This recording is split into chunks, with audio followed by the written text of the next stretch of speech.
My first question is this. The other two Republicans in this race are fairly well known. People know who Dave Yost is. People know who Vivek Ramaswamy is. Who's Heather Hill? Well, I am a wife, a mother, a military mom, a foster parent, and an entrepreneur. Your politics experience is school board, right? I mean, tell me a little bit about you, what you've done in your community and how that relates. I was a school board, I was on the school board for Morgan Local. A year I was president of the school board. I was also appointed by Governor DeWine to the MLK Commission, just helping out throughout the years with other political campaigns and different things like that. But as far as being a politician, I'm not a politician. I am somebody who understands what it's like for everyday Ohioans, and I will fight hard to make sure that we're heard and that everything that's done is in Ohio's best interest. Why do you want to be governor? I never really ever thought about being governor. When my first foster child was shot and killed by law enforcement in Franklin County, I started receiving messages from people asking me if I would consider running when DeWine's term ended. And at that time, I was like, no, it's not really something that I'm interested in doing. Almost exactly a year later, my second foster child was shot and killed by law enforcement in Franklin County. And I had within just a few hours of it being public that she was shot and killed, I had over 100 people asking me if I would reconsider running for governor. Okay, we got to stop there and tell me talk to me about this situation.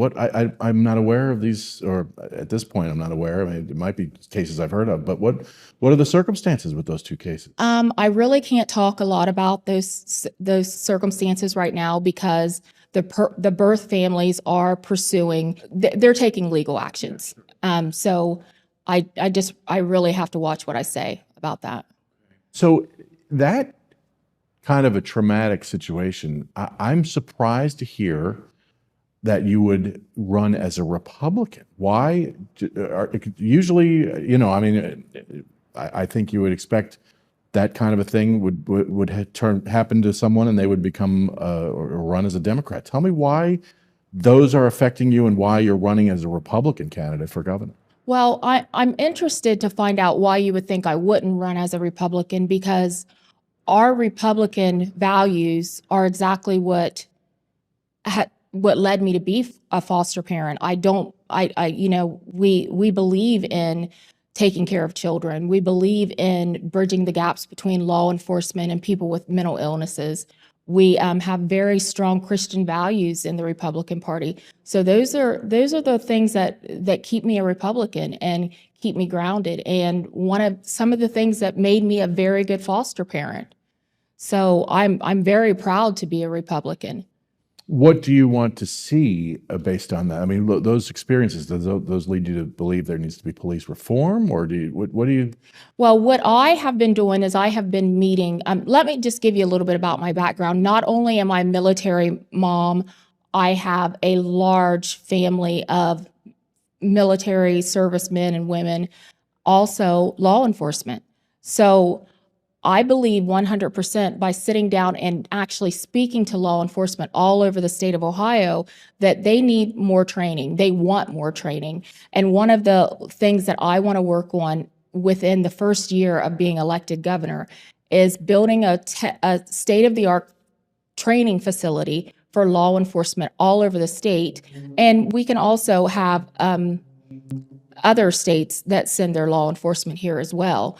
But that's my biggest concern. That is one of the issues that I'm really wanting to work on. Is that your top issue? I wouldn't say that's my top issue, but I would say that's one of the. What are your top issues? Well, my top issues are basically making sure that parents have the final say when it comes to their children's education and health care. Also making sure that our Second Amendment rights are protected. I also own Ohio Hunting Lodge. Just some different things that we are facing as a country and also facing as a state. One thing that I'm really finding that people are gravitating towards me is because I'm not a politician. I'm not a billionaire.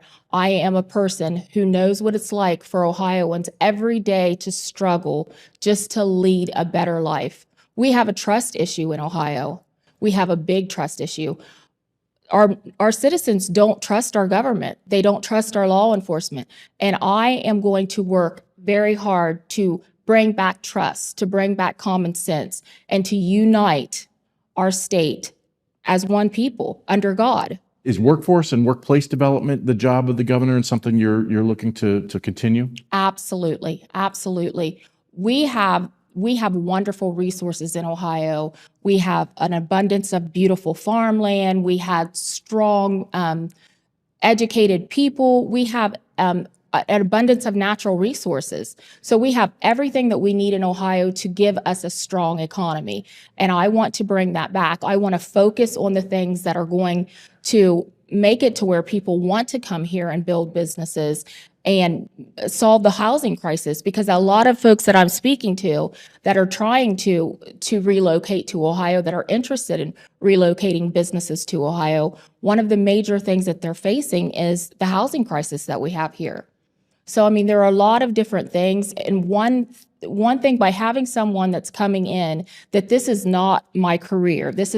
I'm not a career politician where I'm worried about pleasing my boss and pleasing this person and that person and being in someone's back pocket and having them in mind. That is not the way it's going to work with me as the new governor. Is abortion settled law in Ohio, or is there still an ability to kind of restrict that, do you think? One thing that the people of Ohio, when I'm speaking to them, they're very frustrated because when they speak out and they say, this is what we want, this is not what we want, that they want a governor that's going to listen to them.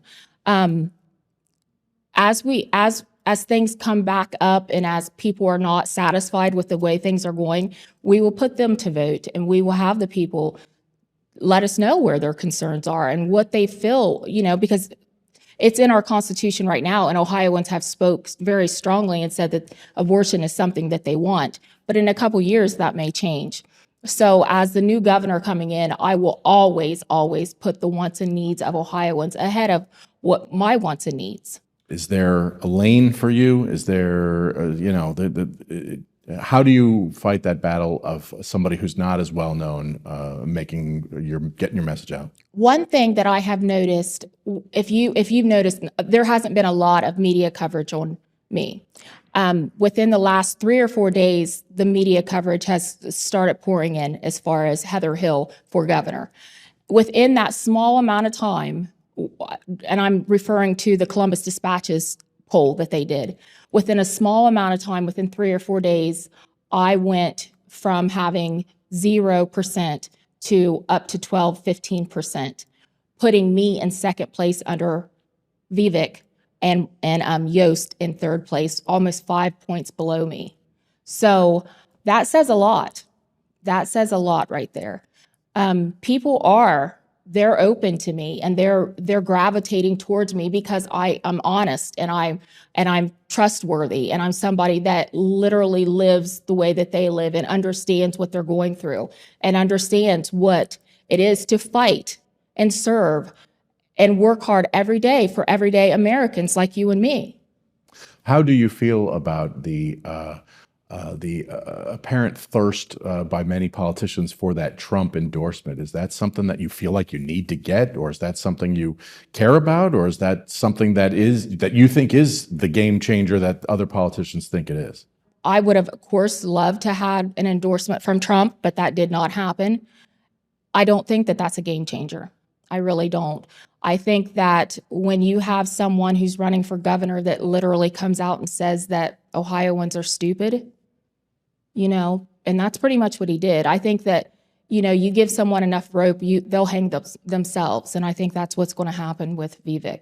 And there's a long way from now until November of 26, right? Yes. And let me tell you something. I'm a fighter. I'm a little country girl from Appalachia, Ohio, and I've been fighting my entire life. And I am going to fight hard every day for Ohioans. I'm not a billionaire who's coming in with billionaire ideas and is worried about making sure that I keep my billionaire status. I'm not a career politician who's coming in here making sure that basically play musical chairs to keep a position every 4 years.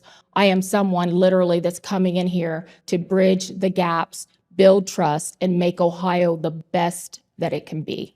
And that is my only motive.